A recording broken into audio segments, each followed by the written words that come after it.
a presença não só da SAL, mas também da Secretaria Nacional de Segurança Pública, da Senasp, num evento como esse, mostra a importância que o Ministério da Justiça tem dado a esse debate, ao debate do marco civil da internet, e essa construção colaborativa que o Ministério se propõe desde outubro do ano passado. A minha ideia aqui é falar em poucas palavras o que se pretende com o marco civil, o que o Ministério da Justiça pretende com o marco civil, em termos de procedimento e em termos de mérito. Inicialmente, em termos de procedimento, isso que talvez seja mais correto a falar, depois o Dr. Guilherme e o Dr. Paulo vão detalhar aí a proposta que está sendo hoje colocada em discussão no blog do Marco Civil. Eu quero falar um pouco desse procedimento que para nós é um procedimento revolucionário de elaboração normativa. Quer dizer, pela primeira vez a gente, o poder público abre para debate a própria construção de uma minuta de anteprojeto de lei. E é claro que a gente tem consultas públicas, o próprio Ministério da Justiça já fez consultas públicas, no caso da reforma política, no caso da lei seca, mas nesse formato, discutindo a internet e se utilizando de todas as instrumentos disponíveis pela própria internet ou da própria internet para construir essa primeira disciplina civil no Brasil, acho que isso é um marco revolucionário. O que a gente precisa num momento como esse? A gente precisa de participação. Então a ideia, desde da primeira fase de discussão do Marco Civil, em outubro do ano passado, onde o Ministério da Justiça colocou em debate um texto a respeito da internet, sobre o que o Brasil pensa da internet, coletou informações, coletou todos esses comentários, aqueles que comentam, desde o pequeno usuário da internet do interior do país até o grande provedor, todos conversando entre si e depois formulando, com base nessa participação, uma minuta de anteprojeto de lei. Essa é uma tarefa que nos enche de orgulho e acho que é um modelo que a gente pretende utilizar para os próximos meses em outras áreas que não só no Marco Civil da internet. A partir de abril, teve início uma segunda fase, que é a fase de discussão sobre o texto legal em si, sobre a minuta do anteprojeto. A minuta do anteprojeto reflete com fidelidade tudo aquilo que foi discutido na primeira fase. Tudo aquilo que os usuários colocaram, tudo aquilo que os grandes provedores colocaram, e esse segundo momento é uma fase de maturação, de refino e de ajuste, sim, de todos os pontos que estão colocados nessa proposta inicial. O que a gente pretende é, até o dia 22 de maio, ter o maior grau de debate possível, seja em locais institucionais, seja pela própria rede, que é o nosso instrumento central de trabalho, para que no dia 22 de maio a gente tenha o melhor desenho possível para uma disciplina civil da internet no país. E por que a gente optou pela disciplina civil? Assim como todas as outras áreas do direito, e acho que é relevante falar isso, a gente tem que começar uma disciplina de um fato, seja novo ou seja antigo, que ainda não tem uma disciplina específica, pelo uso e não pelo abuso. A internet é um instrumento central, fundamental para a inovação, para acesso à informação, para a educação do país, e o seu uso geral e restrito é benéfico, não lesiona ninguém, e o número de acessos que a gente tem no país demonstram isso.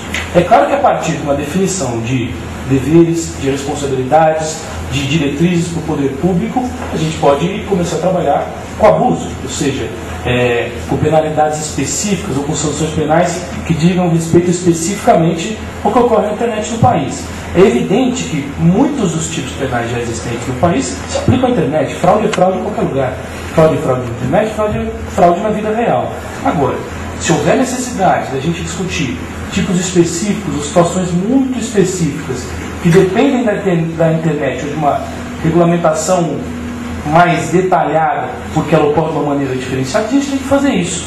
Agora, a gente tem que fazer isso sabendo exatamente quais são os direitos, quais são os deveres, quais são as responsabilidades de todos aqueles que se colocam na rede, sob pena de eu limitar de antemão uma utilização completamente adequada e necessária no estágio que a gente tem da sociedade hoje.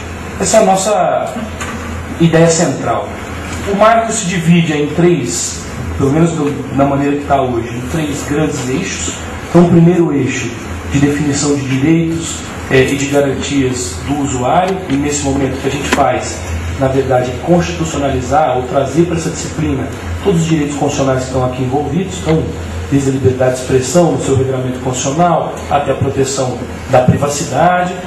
Num segundo momento, a gente tenta definir com clareza responsabilidades, e esse é um detalhe importante. Hoje a gente tem alguns estudos que mostram que as decisões judiciais não estão todas no mesmo sentido. Principalmente quando a gente fala de responsabilização por conteúdos colocados por terceiros, na Web 2.0, a gente tem decisões que não seguem uma mesma linha e que, portanto, geram insegurança jurídica. E a insegurança jurídica não é benéfica para ninguém, não é benéfica para o usuário que quer criar um blog e permitir que outras pessoas falem, não é benéfico para as empresas, que não sabem até que medida ou em que medida elas serão responsabilizadas e que, portanto, tolhem a utilização livre da internet. É exatamente isso que a gente quer garantir, a utilização livre, ampla da internet. Portanto, essa definição de responsabilidades no Marco Civil é central para que a gente possa, a partir daqui, trabalhar com a rede. E aí, uma terceira e última linha é a linha de diretrizes governamentais, onde a gente, na verdade, já retomando o que esse governo tem trabalhado desde 2003, diretrizes de acesso universal dentro da medida do possível, de utilização cada vez mais ampla do governo eletrônico, além de outras medidas. Essa é a nossa proposta. O governo, evidentemente, não tem nenhum apego ao texto que foi colocado inicialmente para debate, no dia 8 de abril. Se a gente está optando por uma consulta pública, por um debate público, é porque a gente tem certeza de que a gente pode melhorar esse texto e deve melhorar esse texto. É nesse contexto que todas as críticas, que todas as sugestões e que todas as manifestações são muito bem-vindas. A gente tem consciência de que esse trabalho é um trabalho efetivamente colaborativo e quem está construindo o Marco Civil da Internet no Brasil não é a Secretaria de Assuntos Legislativos, somos todos nós. São os advogados da OAB, são os usuários, são os provedores. É isso que a gente espera. Tem pontos de... Vou deixar que Guilherme e Paulo, claro, detalhem o Marco Civil. É claro que há pontos polêmicos e há pontos de ajuste. E para isso a gente precisa ouvi-los. Conversar em conjunto para acertar fundamentalmente o mecanismo de retirada de conteúdo de terceiros, ou de debates aí pré-judiciais de conteúdos postados por terceiros nos sites. Esse é um mecanismo que de fato precisa de ajustes. Agora a ferramenta para esse ajuste está dada. Conversa pública, análise de todos os mecanismos que a gente tem no direito internacional, modelo americano, modelo canadense, modelo europeu, para a gente decidir o que mais se ajusta para o país. Por fim, como último informe, é possível que nesse fim de semana, nesse início de semana, a gente publique, pelo menos para os pontos onde tem havido mais participação, um primeiro balanço da participação pública a respeito do Marco Civil da Internet. E esse primeiro balanço vai servir exatamente para dar novas balizas para o debate. Ou seja, nos temas que são mais questionados e mais debatidos, colocar as alternativas que já foram postas publicamente, levantar todas essas possibilidades, essas nuances em cada uma dessas propostas, para que a gente direcione o debate e escolha coletivamente qual o melhor desenho. De início era isso que eu tinha para falar. Queria colocar, claro, a Secretaria de Assuntos Legislativos à disposição de todos para debater não só o Marco Civil da Internet, mas aí colocar à disposição da OAB, não só dessa comissão, mas de todas, para fazer qualquer debate jurídico que seja central para a Ordem dos Advogados do Brasil e também central para o Ministério da Justiça. Muito obrigado a todos. Bom dia a todos e a todas. É um prazer estar aqui na OAB para conversar com vocês e apresentar um pouquinho sobre o Marco Civil, mas eu vou tentar ser breve porque a nossa intenção, não só aqui como no debate como um todo, é sobretudo ouvir. Uma coisa que é fundamental ficar muito claro desde o começo e até o final é que esse é um processo onde o governo pretende que a sociedade debata de forma clara e estruturada um assunto, e a função do Ministério nesse processo é não só a de um promotor do início da discussão, mas também de um condutor e consolidador dos debates, sobretudo de um mediador. Então, reitero palavras do Dr. Felipe, no sentido de que a participação de todos e de cada um é essencial. E quanto mais ampla e mais intensa for essa participação, mais qualificado é o resultado final. Eu volto a isso muito em breve. Eu queria antes, até para a gente ir amadurecendo a visão de vocês sobre o processo e sobre a minuta, trazer algumas premissas do nosso debate. Eu acho que a gente se fundou em 3 grandes premissas, que são valores com relação aos quais a gente tem um apego muito grande. A gente não tem apego com um texto em si, como o Felipe muito bem apontou, mas esses 3 pontos a gente tem, e eu queria passá-los a vocês. O primeiro, inescapável, felizmente, é a Constituição Federal. O debate todo, e não poderia ser de outra forma, sendo um processo legislativo, com base em valores, garantias, diretrizes, princípios e objetivos oriundos da nossa Constituição e do nosso ordenamento jurídico. Então, essa é sempre o ponto de partida do debate, como ele foi estruturado na primeira fase, sobretudo naqueles direitos e garantias que são mais afetos ao uso da internet, como o direito à intimidade da vida privada, o direito à liberdade de expressão, o direito à liberdade de imprensa, a garantia de inviolabilidade de comunicações e outros tantos princípios e garantias que são elementos intrínsecos da nossa vida, do nosso ordenamento, e não podem não estar representados numa regulamentação da internet. Então, a Constituição Federal, nossa primeira baliza. A segunda é a própria natureza da internet, que é algo em construção, mas que é algo que é um valor social que já é, de certa forma, apreendido.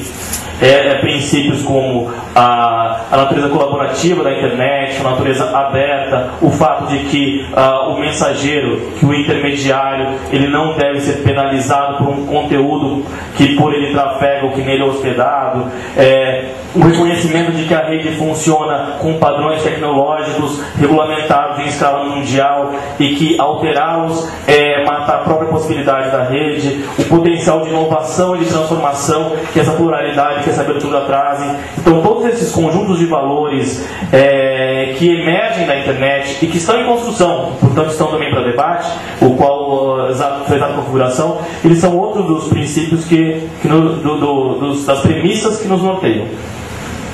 E a terceira, mas não menos importante, que como o Felipe muito bem apontou, é uma questão procedimental, que é de fazer com que esse debate ele seja aberto e ele tem essas características benéficas que a internet traz, em benefício inclusive da democracia.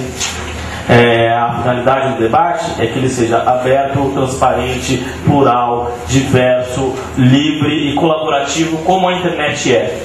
E confesso a vocês que para a gente também é um desafio, uma inovação e uma experiência. Esse processo é um processo experimental de ampliação da democracia pelo uso de ferramentas eletrônicas com participação cada vez mais intensa. Eu convido vocês a participarem desse experimento de uma